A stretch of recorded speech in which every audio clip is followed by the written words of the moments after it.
दोस्तों स्वागत है आप सभी का आपके अपने YouTube चैनल स्टडी विद सभी पर। मैं हूं सविता। दोस्तों आप सब कैसे हैं? और आज की हमारी जो क्लास है ये बीएड सेकेंड ईयर के पेपर थर्ड की होगी, जिसमें हमारा टॉपिक है शांति शिक्षा यानी कि पीस एजुकेशन क्या है।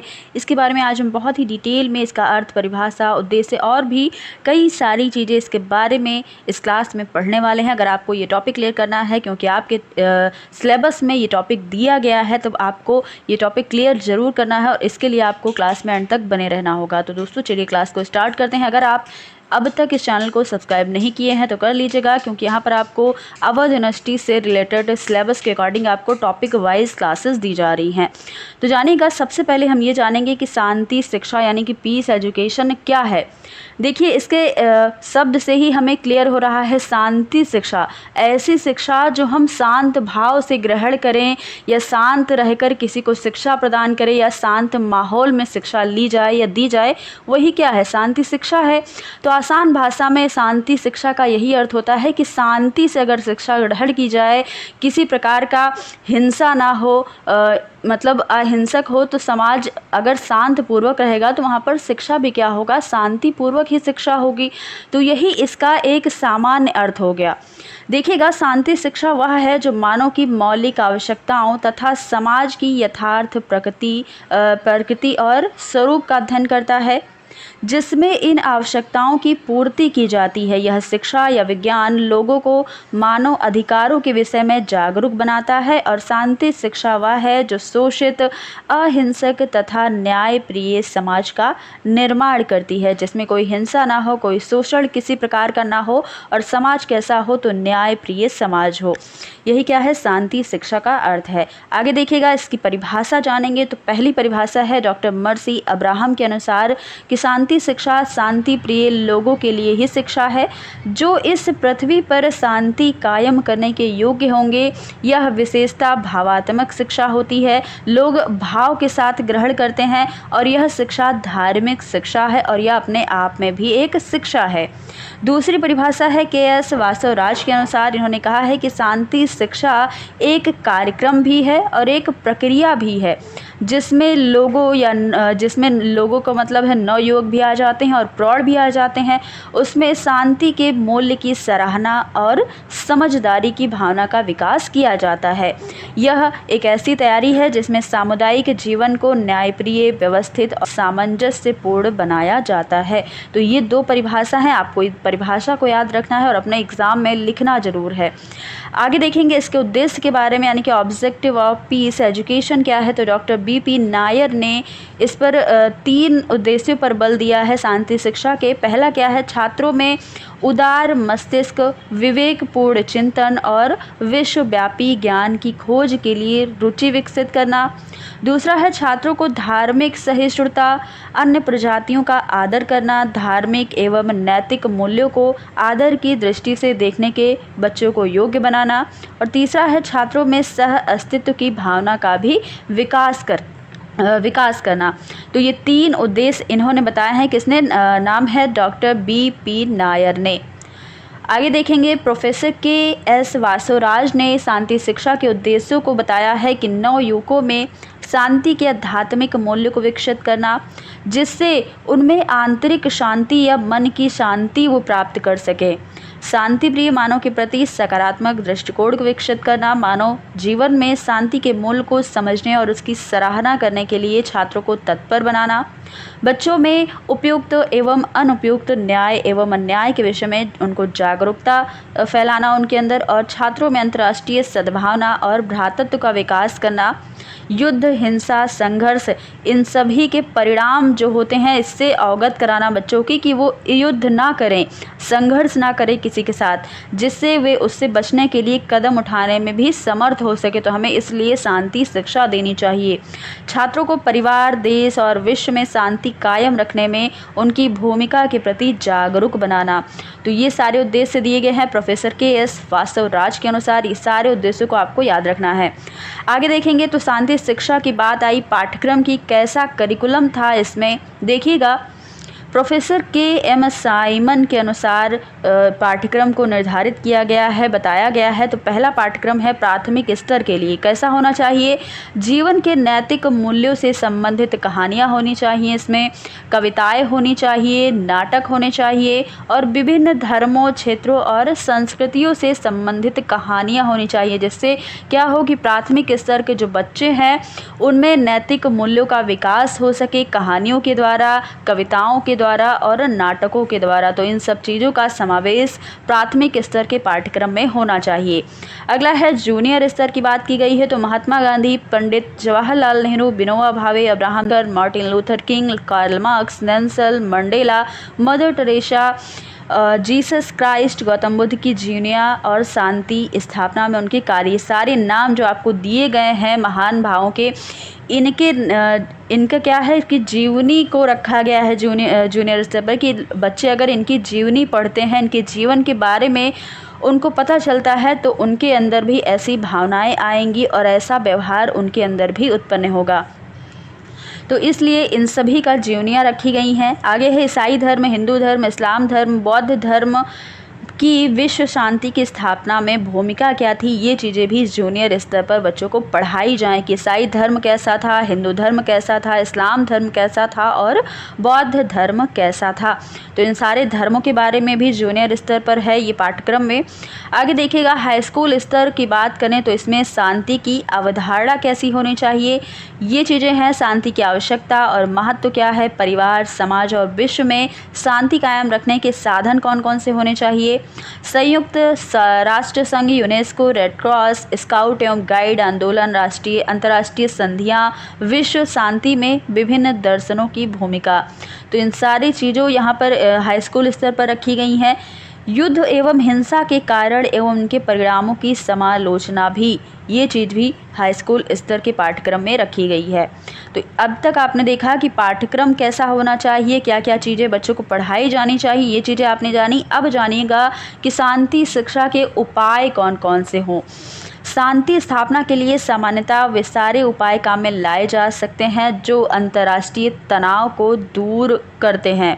साइकोलॉजिकल बुलेटिन में प्रकाशित आलपोर्ट के प्रसिद्ध निबंध ह्यूमन नेचर एंड पीस में अमेरिकन समाचार पत्रों में 10 सिद्धांतों का एक वक्तव्य का उल्लेख किया गया है, जिसमें द्वितीय महायुद्ध के समय 2000 से अधिक अमेरिकन मनोवैज्ञानिकों ने हस्ताक्षर भी किए हैं। तो कौन कौन से 10 ये हैं सिद्धांत, देखते हैं। पहला क्या है, युद्ध अनिवार्य नहीं है। जाहिर सी बात है कि अगर आपको शांति चाहिए, शांति शिक्षा, तो उसके लिए युद्ध जरूरी नहीं है। युद्ध कोई बहुत अच्छी चीज़ नहीं है, तो युद्ध से हम बच सकते हैं क्योंकि यह जन्मजात नहीं होता है। कोई भी प्रजाति, राष्ट्र या सामाजिक समूह अनिवार्य रूप से युद्ध प्रेमी नहीं होता। युद्ध के मूल में कुछ हताशाएं और स्वार्थ के संघर्ष होते हैं। शिक्षा और सामाजिक दशाओं के सुधार में युद्ध के कारणों को दूर किया जा सकता है। तो युद्ध अनिवार्य नहीं है, ये शांति शिक्षा, शांति स्थापना का एक उपाय है। अगला है शांति की योजना में भावी पीढ़ी का क्या महत्व है। तो शांति की योजना भावी पीढ़ी पर आधारित होनी चाहिए क्योंकि उसका स्वभाव नमनीय होता है। बालक सरलता से एकता के सिद्धांतों को समझ सकता है और ऐसा व्यवहार अपना सकता है जिसमें साम्राज्यवाद, पक्षपात, असुरक्षा और अज्ञानता के दुर्गुण कम से कम होने चाहिए। आगे है घृणा और पक्षपात पर नियंत्रण करना चाहिए। तो शिक्षा और अनुभवों के द्वारा मनुष्यों के राष्ट्रीय और सामूहिक पूर्वाग्रहों और घृणा को नियंत्रित किया जा सकता है। मनुष्य यह जान सकते हैं कि प्रजातियों, राष्ट्र और समूहों के सदस्य एक जैसे होते हैं और उनमें एक सी आशाएं, आकांक्षाएं और आवश्यकताएं भी होती हैं। तो इस बात को जानने से लोगों में पूर्वाग्रह जो है वो दूर हो सकता है। तो इसलिए हमें क्या चाहिए कि घृणा और पक्षपात पर नियंत्रण लगाया जाए। अगला है समानता का प्रचार किया जाए, इससे भी शांति शिक्षा की स्थापना हो सकती है। तो युद्ध को रोकने और स्थायी शांति की स्थापना के लिए हर प्रकार का भेदभाव दूर किया जाना चाहिए, जैसे धर्म, प्रजाति, राष्ट्र अथवा किसी भी अन्य भेद पर आधारित पृथक्करण की नीति से तनाव बढ़ते ही हैं। तो इसलिए हमें समानता का प्रचार करना चाहिए। अगला है स्वशासन में अनावश्यक हस्तक्षेप का प्रभाव। शांति के लिए आवश्यक है कि विभिन्न राष्ट्र के लोगों को स्वशासन का अधिकार दिया जाए और साथ ही उनमें अन्य देशों की ओर कम हस्तक्षेप हो, कि वो अन्य देशों में कोई हस्तक्षेप ना करें। ऐसा ना होने पर जनता के अंदर विद्रोह की आग सुलगती रहती है, जो स्थायी शांति के लिए भारी खतरा साबित हो सकती है। अगला है उचित दंड और पुरस्कार के बारे में। तो युद्ध में हारे हुए, युद्ध में जीते हुए व्यक्तियों को दंड और पुरस्कार देने में बड़ी बुद्धिमत्ता से काम लेने की ज़रूरत होती है, जिसमें केवल दोषी व्यक्ति को ही दंड मिले और निर्दोष व्यक्ति के साथ शक्ति ना हो, उन्हें दंड ना मिले। तो ये चीज़ भी होनी चाहिए। अगला है आत्मसम्मान बनाए रखने हेतु पुनर्वास की व्यवस्था। तो युद्ध के दोषी राष्ट्र और समूहों के समर्पण करने के बाद उनका पुनर्वास किया जाना चाहिए और उनके आत्मसम्मान को जो चोट लगती है वो ना लगनी चाहिए। आत्मसम्मान को चोट लगने पर भी कभी ना कभी उनके विद्रोह का खतरा बना रहता है। आत्मसम्मान से आत्मनिर्भरता और आत्मविश्वास उत्पन्न होता है, और जो कि सहयोग के लिए बड़े आवश्यक हैं। कोई भी सहायता भीख या घूस के रूप में ना दी जाए और ना किसी प्रकार से आत्मसम्मान को चोट पहुंचनी चाहिए। आगे है साधारण व्यक्ति का ध्यान और सम्मान रखना। तो स्थायी शांति जनता पर होती है, इसलिए उसकी योजना में सर्वसाधारण लोगों की इच्छाओं को संतुष्ट करने का ध्यान रखना भी जरूरी है। आगे है सामूहिक सुरक्षा के लिए बड़ी बड़ी इकाइयाँ। मानव संबंधों का दायरा जितना ही अधिक बड़ा होगा, विस्तृत होगा, विश्व शांति उतनी ही अधिक स्थायी हो सकती है। तो यदि राष्ट्रों की सीमाओं के ऊपर क्षेत्रीय या अंतर्राष्ट्रीय सरकारों की स्थापना हो सके तो इससे सामूहिक सुरक्षा अधिक संभव हो जाएगी। लास्ट क्या है, वायदों की सच्चाई। ये भी एक सिद्धांत है शांति शिक्षा की स्थापना का। तो युद्ध के बाद की प्रतिक्रियाओं को सही दिशा में मोड़ने के लिए यह जरूरी है कि युद्ध के दिनों में जो वादे किए जाएं उन पर बाद में अमल भी किया जाए। यदि ऐसा होता है तो अविश्वास बढ़ता है और फिर से युद्ध छिड़ने की संभावना बन जाती है। इसलिए वादों के पक्के होने चाहिए। ये बात तो आप सभी या सब पर लागू होती है कि अगर आपने कोई वादा किया है तो उस पर आप अमल करिए। तो दोस्तों ये क्या थे, ये सारे उपाय थे आप कह सकते हैं, या शांति शिक्षा की स्थापना के लिए महत्वपूर्ण सिद्धांत थे। 10 सिद्धांतों को हमने यहाँ पर देखा है। अब हम जानेंगे विश्व शांति के लिए कुछ अन्य सुझाव जो हैं ये देख लेते हैं। तो स्थायी शांति स्थापित करने के उपरोक्त सुझावों के अलावा कुछ अन्य बातों का भी हमें ध्यान रखना जरूरी है। पहला है शांति की शिक्षा। तो जिस तरह मनुष्य युद्ध करना सीखता है उसी तरीके से वह शांति से रहना भी सीख सकता है। इसके लिए जनता को, विशेषतः नई पीढ़ी के युवक युवतियों को शांति की शिक्षा देनी होगी, जिससे वे अपने आप को विश्व का नागरिक समझें और अंतर्राष्ट्रीय संगठन में कार्य करते रहें। तो इसलिए हमें चाहिए कि हम शांति की शिक्षा का प्रचार प्रसार करें, जिससे लोगों में जो युद्ध करने की भावना, अचानक किसी से भी लड़ जाने की, बहस करने की भावना उत्पन्न हो जाती है, वे चीज़ें वो उनके अंदर समाप्त हो और वे शांति से रहना सीख पाएँ। तो इसलिए हमें शांति की शिक्षा देना अनिवार्य है। अगला है अंतर्राष्ट्रीय संबंधों का विकास करना। युद्ध के मूल में उपस्थित पूर्वाग्रहों, रूढ़ि युक्तियों आदि को दूर करने के लिए अंतर्राष्ट्रीय संबंधों का अधिक से अधिक विकास किया जाए। इसके लिए प्रत्येक क्षेत्र में अधिक से अधिक अंतर्राष्ट्रीय संगठन के रूप में कार्य करें।